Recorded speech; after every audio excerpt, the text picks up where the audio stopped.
आज हम बना रहे हैं beef steam roast no oil. ठीक है, विदाउट ऑयल हम इसको बनाने वाले हैं। बहुत ही मज़े का बनता है और बहुत ही इजी इसके इंग्रेडिएंट्स हैं। 1 किलो बीफ है ये। और मसाले देख लें, 2 लेमन जूस हैं, 1 टेबलस्पून अदरक लहसुन का पेस्ट है।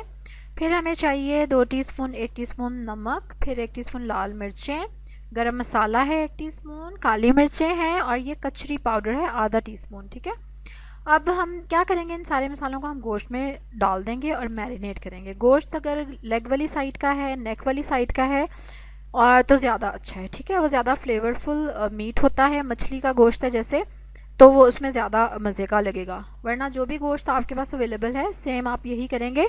मसाले लगा के अच्छे से इसको मैरिनेट कर देंगे। 1 रात रखना तो मस्ट है, वरना आप इसको 1 हफ्ता 2 हफ्ते भी रख सकते हैं आराम से। अच्छा, ये देखिए, अब मैंने इसको फ्रीज़र में रखा हुआ था।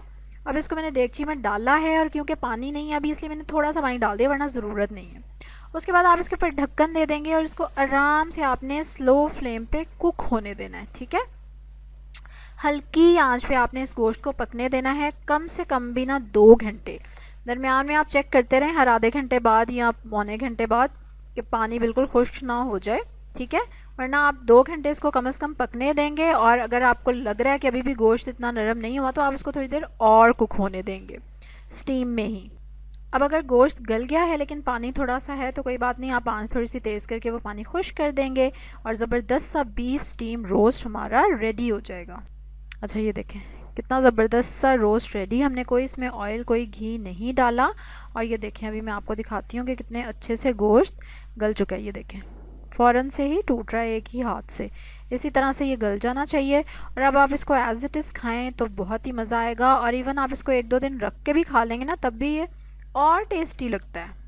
अब आप इसको एंजॉय कर सकते हैं अपनी मर्ज़ी की वेजिटेबल्स के साथ, केचप के साथ, दही की चटनी के साथ, या वो एक और हमने क्या बनाई थी, ग्रीक योगर्ट की सॉस बनाई थी, उसके साथ। इसको आप सैंडविच में यूज़ कर सकते हैं, बर्गर बना सकते हैं, शवारमा बना सकते हैं। बल्कि हमने इससे शवारमा भी बनाया है, जो कि इंशाल्लाह आ जाएगी वीडियो 1-2 दिन तक वो भी।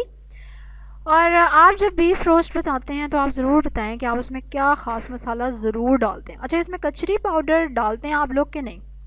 मैंने जब इसमें कचरी पाउडर डाला, उसकी वजह से ये हुआ कि बोटी जो थी ना, वो दांतों में नहीं फंस रही थी, जो कि मुझे बड़ी अच्छी चीज़ लगी। नॉर्मली नहीं डाला जाता, जब हम टिक्के शिक्के बनाते हैं ना, तो तब हम कचरी पाउडर यूज़ करते हैं। लेकिन मैंने फ़र्स्ट टाइम यूज़ किया था तो मुझे तो बहुत अच्छा इसका रिज़ल्ट लगा। तो कौन कौन यूज़ करता है वो ज़रूर मुझे बताए। हाँ जी, और अब आपके लिए फ़्रोज़न शामी कबाब अवेलेबल हैं, अगर कोई इंटरेस्टेड हो बाय करने में। इसके अलावा देसी घी घर का बना हुआ वो भी अवेलेबल है।